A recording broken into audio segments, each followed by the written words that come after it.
శ్రీరామనవమి జరిగిందిగా అండి. ఇంట్లో కొబ్బరికాయ కొట్టాను.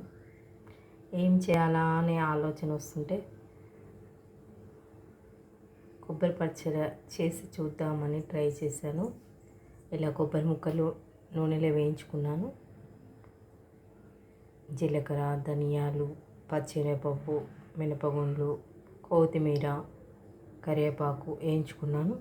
పక్కనే ఎండుమిరపకాయలు కూడా వేయించుకొని పెట్టుకున్నాను.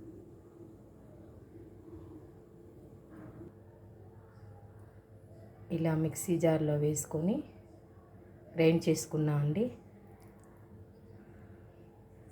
చూసారా ఎంత బాగుందో, నిగనిగలాడుతుంది.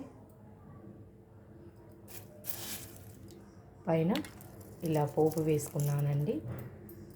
చూసారా ఎంత టేస్ట్కరమైన కొబ్బరి పచ్చడి మన సొంతం అండి.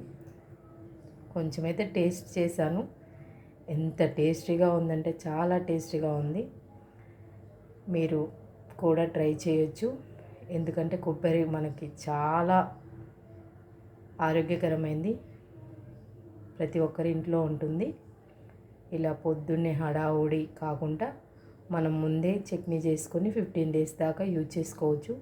ఇది రైస్లో కానీ, ఇడ్లీలో కానీ, దోశలో కానీ, చపాతీలో కానీ చాలా టేస్టీగా ఉంటుందండి. చాలా బాగుంది. మీరు కూడా ట్రై చేసి చూడండి. ఇంత టేస్ట్కరమైన కొబ్బరి పచ్చడి మీ సొంతం అవుతుంది.